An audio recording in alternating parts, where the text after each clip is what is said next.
to be allowed to speak on a very absorbing topic, which is Karma Yoga of Swami Vivekananda. When day before yesterday, revered Shastraganandaji Maharaj asked me to speak on this topic, I was just wondering what made him choose this topic in particular. So it struck me later on that perhaps it is the exigency of our times which makes it so necessary to focus on this philosophy more and more and absorb some of its values at individual as well as collective level.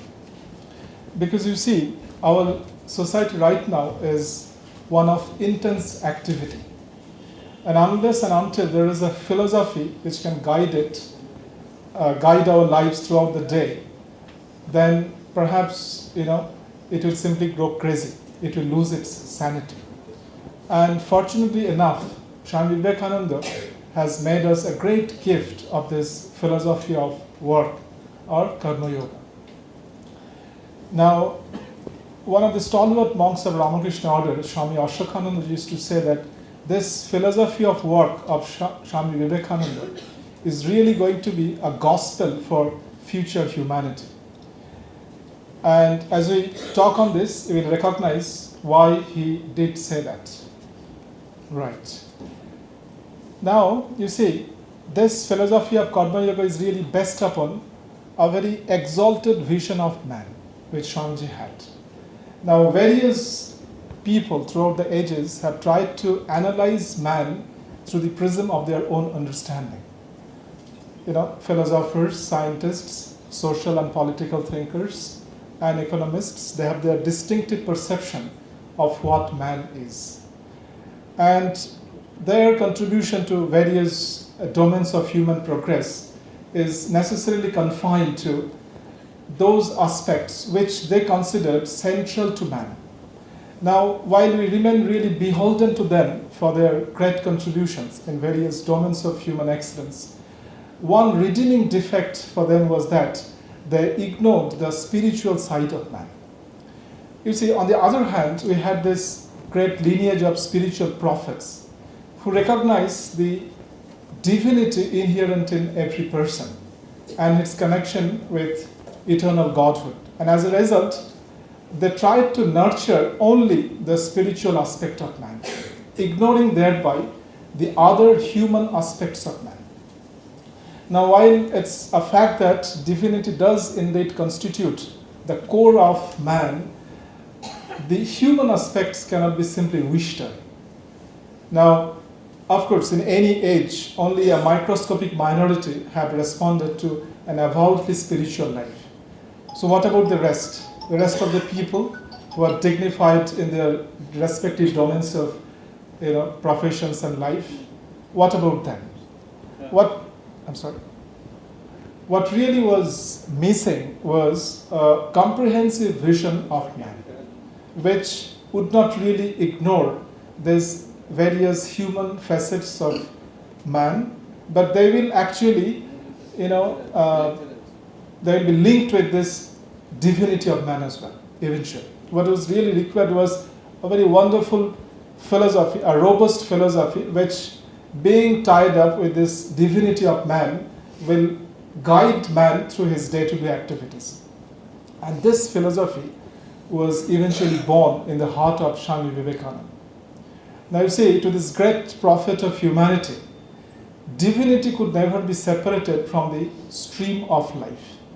And in this realization, the whole life becomes divinized. Every act that you perform becomes suffused with the glory of divine.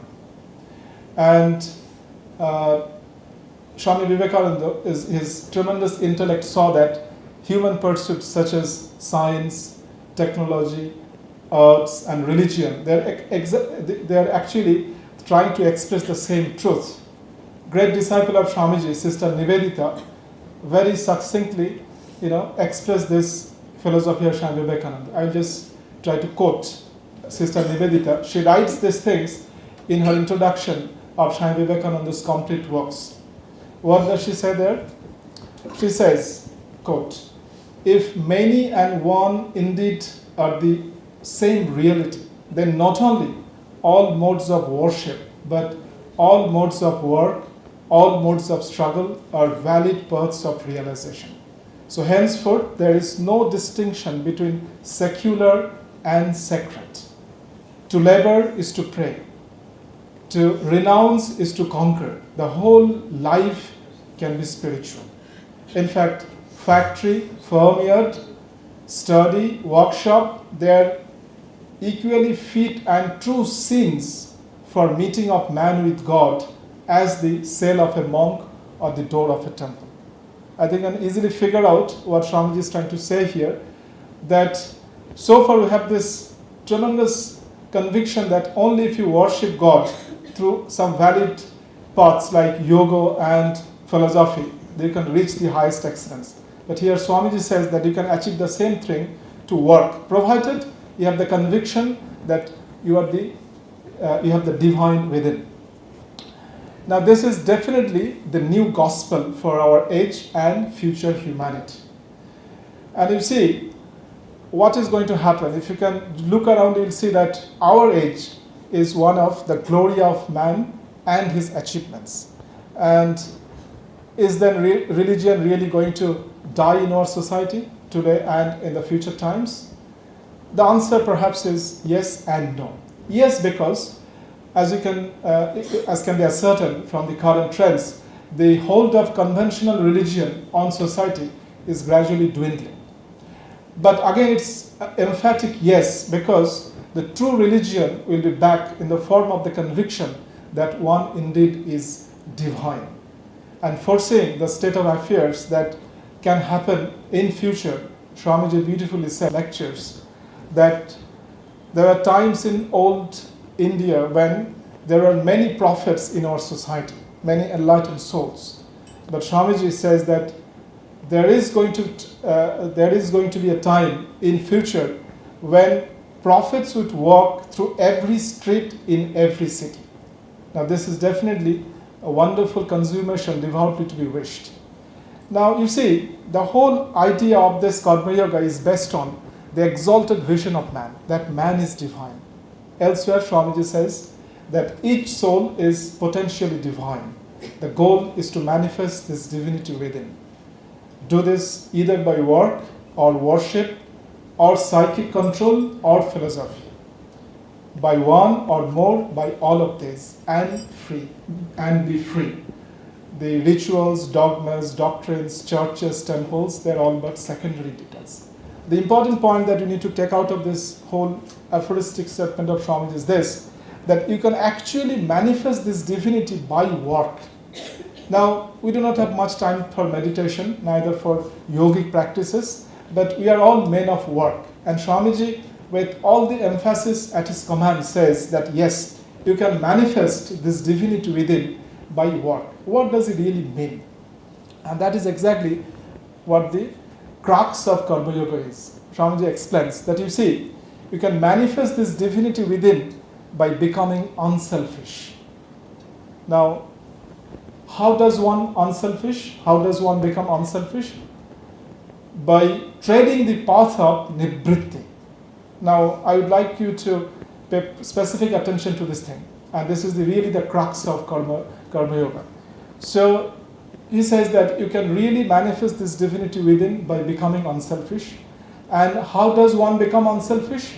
You become unselfish by treading the path of nibritti. What is nibritti? I think all of you are familiar with these two terms, pravritti and nibritti. In common parlance, pravritti means involvement with work.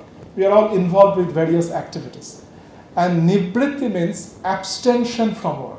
You just don't involve yourself in work. Normally the traditional view is that if you really want to reach spiritual excellence, all you need to do is to stay away from the hustle and bustle of activities. So that is called nibritti. But Swamiji simply brushes aside this traditional explanation of pravritti and nibritti. He he picks up the etymological meanings of these two words. The root word in both nibritti and pravritti is brit. Brit means to revolve or to circle. So what really pravritti means, it is revolving towards one little self. That is pravritti. It is revolving towards one's little self. And nivritti means it is revolving away from or limited self. So any action that makes yourself move towards this limited self of yours or limited ego is actually a potential for causing bondage. It causes bondage. And it is sinful, it is irreligious, it is immoral. And thereby you become a selfish person. Whatever you do, you only heap things upon yourself. You do it only for you and yourself alone. It's that me and mine. You always have a personal axe to grind. So anything that makes you move towards this center, I and mine, is essentially sin. It is irreligious. And anything that makes you move away from this center, me and mine, is really religious. It is moral. It is ethical. And it eventually ensures that you have the liberation from this transmigratory existence of life and death. Now, this is the real idea of karma yoga. Whatever you do, we do with tremendous unattachment. This unattachment is of essence, whatever you do. Now, there are various levels of this unattachment. For example, and in fact, we normally do not recognize this fact in any yoga. For example, in Bhakti Yoga or Jnana Yoga, when a spiritual aspirant struggles to reach the highest spiritual excellence, he passes through various stages. There are stages of spiritual progress. Normally, it's a very misunderstood yoga, this karma yoga. Here are also a couple of stages. The very first stage in Sanskrit, it is called Phala Sankalpa Tyaga. Means whatever you do, you give up the attachment or your expectation for the fruits of that action. Now, it's not a very difficult thing. For example, if you look around, you'll see Ramakrishna ordered monks, they are doing so many things, but they really are not so mindful about what is going to happen. They put in their best. They put in their best. In fact, Swamiji had this wonderful lesson from one of the great sages living in Ghazipur at the time, Pauhari Baba. In number of his lectures, Swamiji mentions this fact, that one of the lessons that I have learned from that man is this, is to pay as much attention to the means as to the end. End means the result of your action. And means are the methodology or the intermediate process through which we eventually reach the result. The problem is, we are so much drawn to the final outcome that we do not really take care of the means. No, that would not do. So when we say that the very first stage is Phala Sankalpa Tyaga, means you give up the tremendous attachment to the end. What is going to happen? So you give up the attachment to the results. You simply take care of the means. For the time being, let your God be your work. You apply your fullest possible attention on the work at hand. So that is first stage. Now after you carry on with this practice for a couple of years, then you graduate to the next level of Karma Yoga spiritual excellence, which is Karma Sankalpa Tyaga. That means, probably it may not make sense to you right now, but it might so happen that attitude will develop in you that you don't really crave or seek for work. There is a saying in English that avoid not, seek not. Whatever comes to you, you just do it, but don't seek for work. So that is definitely a higher stage in the Karma Yoga. So once you reach that stage, you will of course do things to the best possible ability of yours, but you will not really seek out work. Let it come, if it will, and you will do it. So that is the higher stage of Karma Yoga spiritual development. And the third, that is the highest, that is the final one. It is Kartritva Sankalpa Tyaga. Means you give up the doership or the agentship of the action. Now that may sound a little paradoxical, because when you are doing some action, how can you give up the notion of doership? Now it is possible. It is not that you will not have any consciousness or I consciousness. It will be there, because any action necessarily requires the presence of consciousness. Without being a conscious agent, you cannot do anything. But what is meant here is this: it is a philosophical understanding or conviction or realization that anything that you do is essentially being done by nature or Prakriti. You are the unattached witness before which all these things are happening. Now, it is a very high spiritual stance, no doubt about it, but this is the highest possible consummation of Karma Yoga. So, first one is follow Sankalpa Tyag, then you graduate to Karma Sankalpa Tyag, and finally you reach the Kartritra Sankalpa Tyag. And after you reach there, then you are established in the very ideal of Karma Yoga. Now, Swamiji, during his lectures on Karma Yoga, used to illustrate this idea of Nivritti through beautiful stories. One of the stories I will tell you, many of you might have heard it, but let me tell it once more. It's like this. There was one great young yogi. He was meditating on the side of the Ganges, just underneath a tree. Now, one day, some dry leaves fell on his head, and he was meditating. Probably he was not meditating. The meditation was over. So then, when those dry leaves fell on his head, he got a little annoyed, and he looked up, and he saw that a crow and a crane were fighting with each other, and he got pretty angry, and he looked at them and said, "How dare you do that?"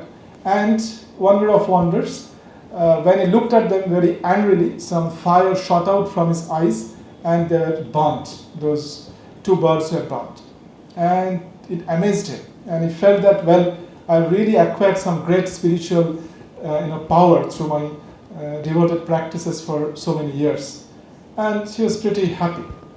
After a few days, he had to go to the nearby town making food, and he went to a house and stood on a door and asked for food. "Mother, can I have some food?"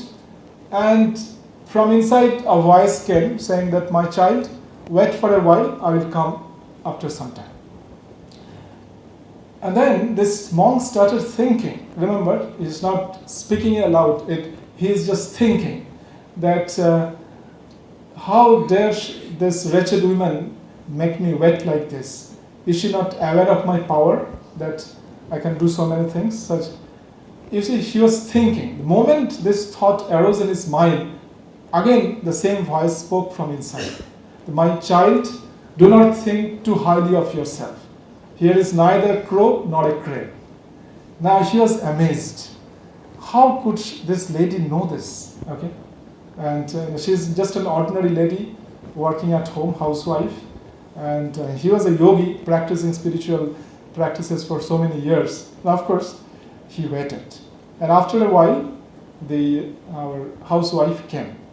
"Do you see, my son? Sorry for making you wait. Actually, I was attending to my sick husband, and this is exactly the work I do. I am a housewife, so I do my duty perfectly. When I was unmarried, I used to look after my parents, and whatever my station of life be, I see to it that my actions are unattached and do it perfectly. And that is all the yoga I have done. I do not have any kind of meditation as you have done. So that is exactly how I have acquired this power."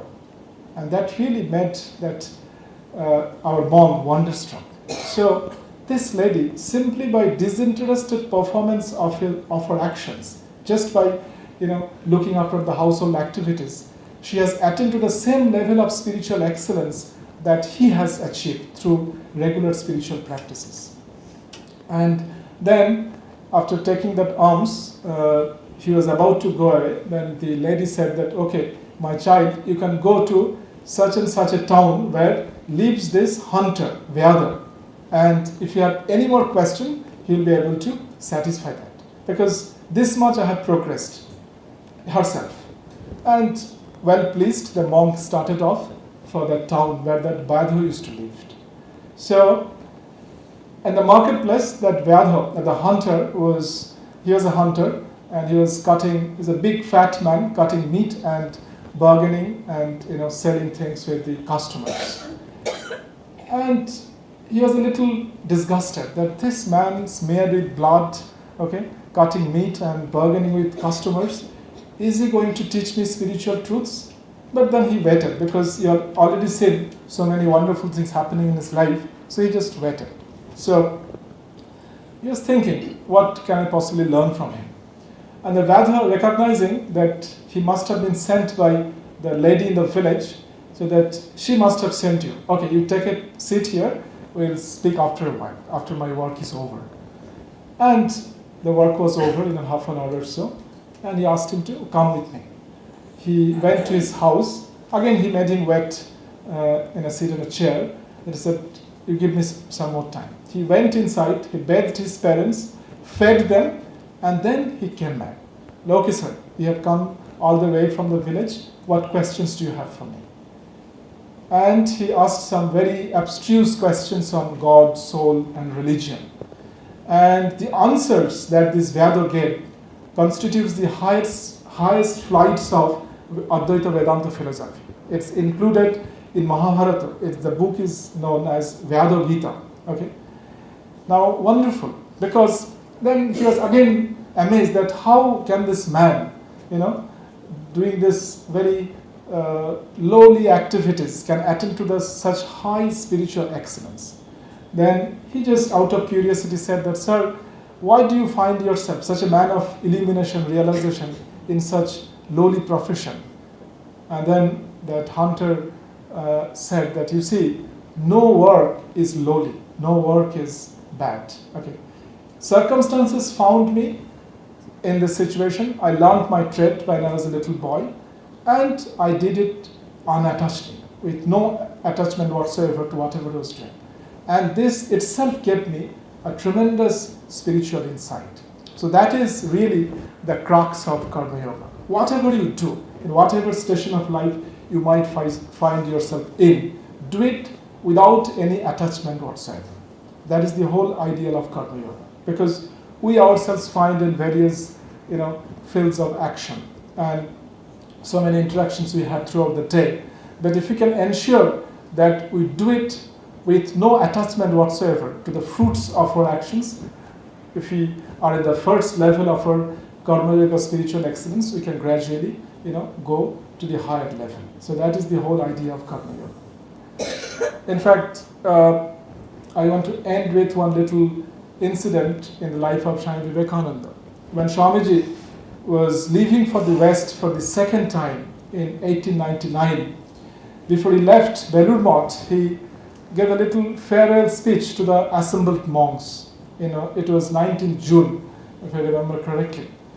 And in the course of conversation, in fact, that was his last message as the president of Belur Math, because to the written trust deed, he handed over all the Belur Math property to Swami Brahmanandaji. So this is the last message as the president of Belur Math he gave to the assembled monks. It was this: remember, our ideal is Vairagyam and service. Vairagyam means dispassion. Vairagyam means dispassion. And service. Service means pour your heart out in the service for others. So be convinced that everything that you see, all the objects of senses, are really extraneous to you. Okay? You are the divine reality inside and outside. And then pour your heart out. And that was his last message. So maintain this Vairagyam, Swamiji continued to say, and you pour out your hearts in service. I personally feel in this particular message or content, all the prophets, all the religions that have ever come down to us. And this is the quickest possible means of self-realization, and this is also the means of self-fulfillment as well. I think I said what I wanted to say, probably a little too early.